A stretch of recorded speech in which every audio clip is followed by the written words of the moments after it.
Hello everyone, let's do the Jugurtha and Adherbal passage. I'm sorry I'm not going to be with you today, so you translate it and then go through it with me. Slideshow.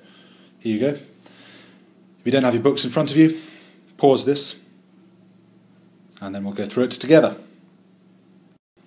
Okay, the first sentence. Adherbal tametsi Roman legatos miserat qui senatum docerent decaede fratris, tamen fretus multitudine militum parabat armis contendere. Alright, this first sentence then, let's work through it together.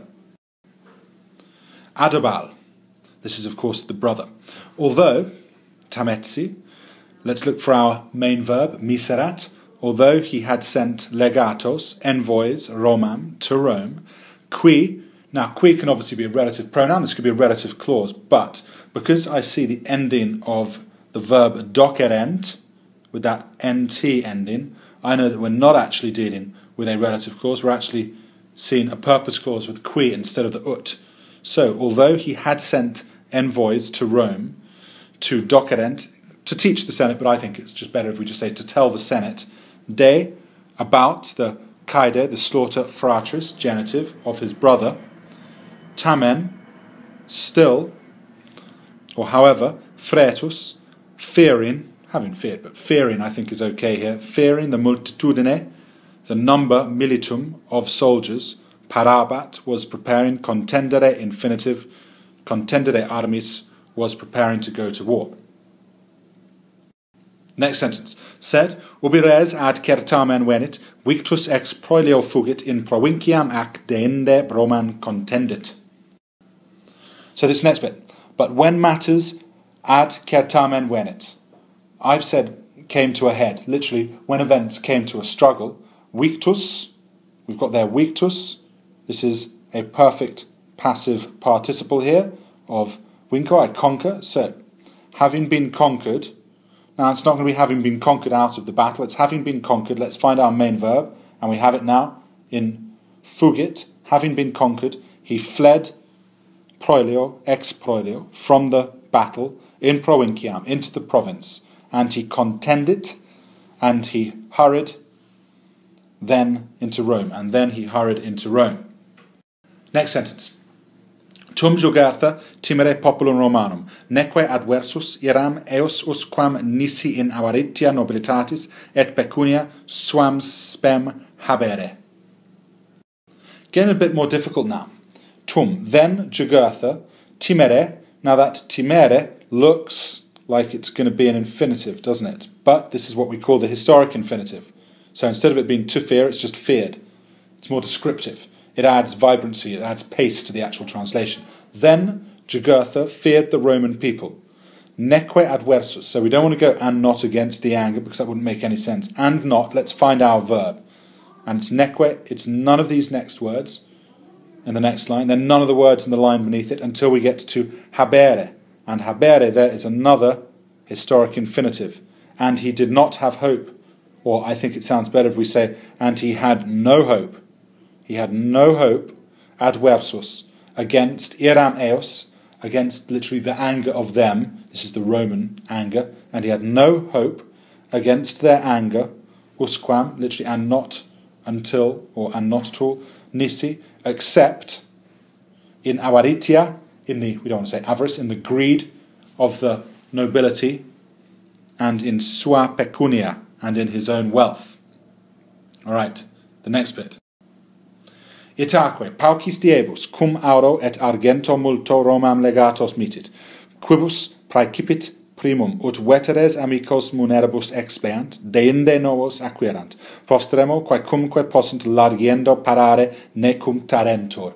This is a spicy meatball. This is more difficult as we get to this sentence now. Itaque, and so, paucis diebus, time when ablative, or even time within which ablative.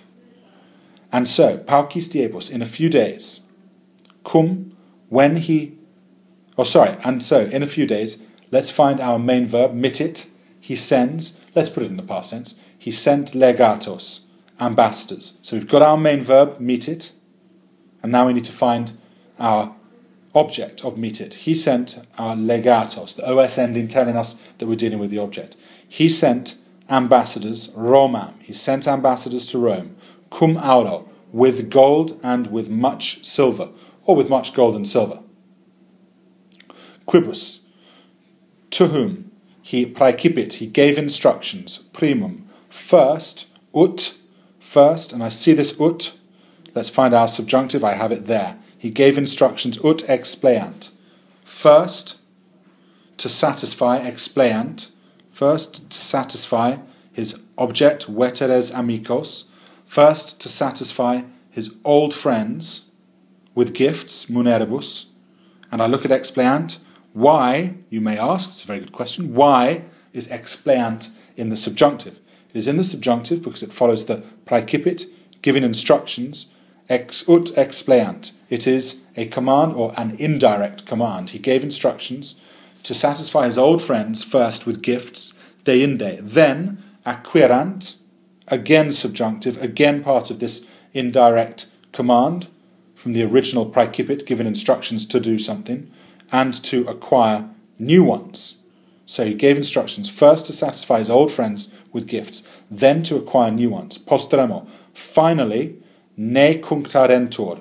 Cunctarentur there comes from cunctor, which is I delay or I hesitate. You hear me say cunctor rather than cuncto. So cunctor looks passive, but I've translated it as active because it's a deponent verb. And it's a deponent verb in the subjunctive because it is still part of the indirect command from this original given instructions, ordering someone to do something. So he gave them instructions not to delay, not to hesitate, parare, to prepare, quaecumque, whatever possint they were able, largiendo. I see that END ending, and I'm thinking we are dealing with a gerund or a gerundive. Does it agree with anything? It does not. So, because it doesn't agree with anything, it is a verbal noun. By, and it is active obviously, it is by, not to hesitate, to prepare whatever, quaecumque, whatever possint they were able, largiendo, by bribery, by corruption, literally by bribing. By bribing, it is a gerund, a verbal noun. Said, ubi Romam legati venere et ex praecepto regis hospitibus alisque, quorum ea tempestate in senatu auctoritas polebat, magna munera misere, tanta commutatio incessit, ut ex maxima invidia in gratiam nobilitatis Jugurtha veneret. Okay, let's do this last pretty spicy meatball sentence together again. Sed ubi legati venere, but when the envoys came to Rome, ubi, again, venere looks infinitive, it is an infinitive, it is a historic infinitive. But when the ambassadors came to Rome, et, and, praecepto, according to the command of the king, misere, they sent, I'm looking all the way down here, and again we've got another historic infinitive, and they sent, let's find our object, it is the magna munera, and they sent great rewards, ex praecepto regis, and they sent great great gifts, according to the command of the king, to his hospitibus, to his friends, and alis, and to others. Now, this next bit is literally of whom at that time there was the authority in the Senate was great. That sounds awful. So we would say whose authority was great in the Senate at that time. It gives you that in the notes, but who had the most influence, of whom the influence in the Senate was great at that time. So here we would just say who had great influence in the Senate, ea tempestate, at that time. That, again, is going to be the ea tempestate, time when ablative. We move on then with tanta, such great, commutatio, such great change of heart took place. As soon as I see this word tanta, I am thinking to myself, I'm going to look for a subjunctive, because it is what I've called before a trigger word. So, such great commutatio, change in heart, in case it took place. Let's find an ut. Here it is. That, find our subject, Jugurtha, penultimate word of the passage, that Jugurtha veneret. Here's our subjunctive. That Jugurtha came. Such great. This is a result clause. Such great change of heart was aroused, took place, that Jugurtha veneret, moved, that's why veneret is in the subjunctive mood, that Jugurtha moved, ex maxima invidia, from the greatest, I've said enmity or hatred, from the greatest hatred into the gratiam, into the good favour, into the goodwill, nobilitas of the nobility. That's the first of our Sallustian Jugurtha passages. Hope you enjoyed it, everyone. I'll see you all on Monday.